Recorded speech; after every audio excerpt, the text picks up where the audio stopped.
Hello, everyone. First, I think I might be the first one to say Happy Halloween. Thank you for all the people that are dressed up awesome. I almost was Rick Sanchez, but I decided against it. Anyways, so, as Mark said, my name is Taylor Searles. I'm in my last year residency at CUNY Downstate in Kings County, and today we're going to talk about fire syndrome. First off, I'd like to give a big special thank you to Drs. Fleischer, Gordon, Fernando, and the ALL NYC team for helping me to prepare this lecture. So first off, we're going to talk about what is fires. We'll talk about the number 2, and then we'll talk about propofol problems.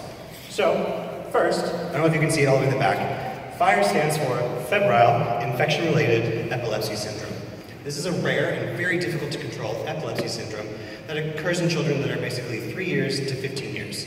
It happens after some sort of febrile illness, typically respiratory in nature, but can occur anytime up to 2 weeks after the febrile event. These children are basically have peripheral seizures, focal seizures, and then rapidly generalize into status epilepticus. So, there's a very high morbidity and mortality for this event, with basically up to 30% of children dying in the initial period. However, children that survive basically go on to most likely have some sort of mental retardation or refractory seizure.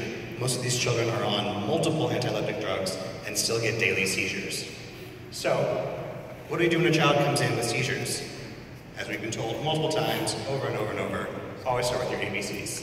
So first off, do your airway, put them on oxygen, make sure that you're getting an IV, check the glucose, all the things that we've been told how to do really well.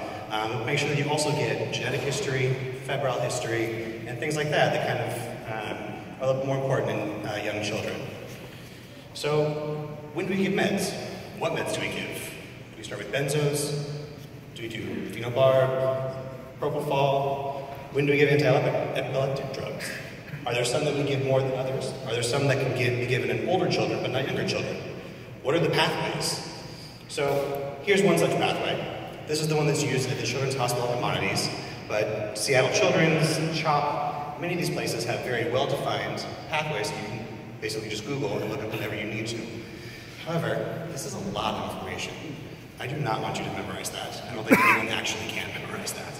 So, if you remember nothing else from my talk, what I want you to remember is the number 2. So, basically all the drugs we're going to give basically come in the doses of multiples of 2. But, more importantly, the pathway breaks down for children less than 2 months of age and children greater than 2 months of age. So first, children less than 2 months of age. You only need to know 3 medicines. First, we're going to get phenobarbital, then fosphenytoin, then midazolam. So a child comes in seizing, start with phenobarb. 20 mg per kg, IV, over 20 minutes. Child still seizing after 20 minutes, fosphenytoin, 20 mg per kg, IV, over 20 minutes. If now it's been 40 minutes, this child is still seizing, protocol basically dictates you should go ahead and start a midazolam drip at 0.2 mg per kg bolus, titrate up to 2 mg per kg per hour, or to effect. So, this is a lot to do.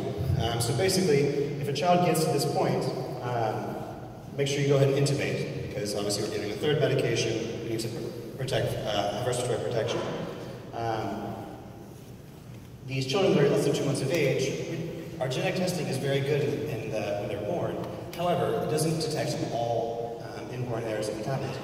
So, it's also a wise idea to give 200 milligrams of paroxetine to make sure that a B6 deficiency isn't causing your problems. Lastly, we know baby children, small babies, are very hard to get IVs on. So, if a child comes in without an IV, as you can see, they're all IV medications, you can go ahead and start with midazolam. 0.2 mg per kg, give it IM, up to 2 times, before you start down the rest of your normal pathway. So, that being said, now for the children greater than 2 months of age. Now this pathway basically resembles the pathway for adults that we all know and love. So, child greater than 2 months comes in, seizing, start with your benzos. Every hospital has a different formulary, every hospital has different medications you can give, whether it's Ativan IV, midazolam IM, diazepam rectal, whatever it is. Give your medication, wait 5 minutes, give it a second time, wait another 5 minutes. If after 10 minutes the child's still seizing, Now we're going to go on to our anti-epileptics. So which anti-epileptic you choose basically depends on the situation. So if the child already has a seizure disorder, maybe go ahead and give them whatever medication they're missing. If it's phosphatidylcholine, valproic acid, go ahead and give that to them. If the child maybe is a little bit hemodynamically unstable, you might want to go ahead and start with levetiracetam. Phenobarb is also a good choice for any child that is less than 5 years old. All these medications, once again, you'll give over 20 minutes. If after 20 minutes the child's still seizing, give a second medication that you haven't given yet. Once again, over 20 minutes. If, once again, after it's been 40 minutes, the child's still seizing, go ahead and intubate and give your midazolam drip. Same dose as before. Okay? So, why not propofol? As you may remember her from the original Blade Runner, this is Pris. Pris is one of the bad guys. And just as Pris is bad in Blade Runner, Pris is also bad for children. Children are at higher risk for something called propofol-related infusion syndrome. Basically, the longer a child's on propofol, the more likely they are to have cardiomyopathy and other bad things just because they have propofol in their system. Now, that being said, we all know that propofol is a great medication for seizures. It stops them quite quickly. So all the pathways basically say that propofol is good and can be given once the midazolam drip fails.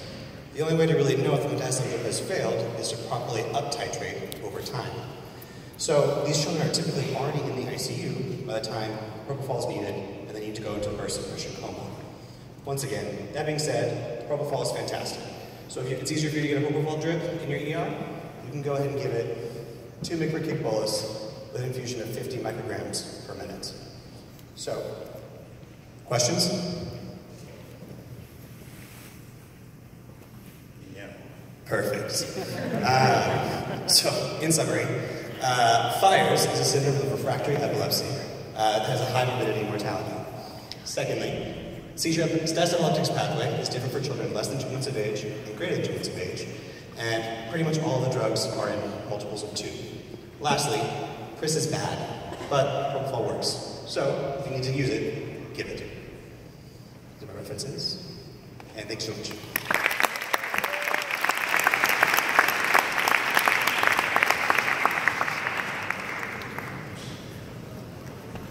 Hey, Jill. You got any prizes? I have a prize ready for John Riggins of CUNY Downstate. John Riggins from Downstate.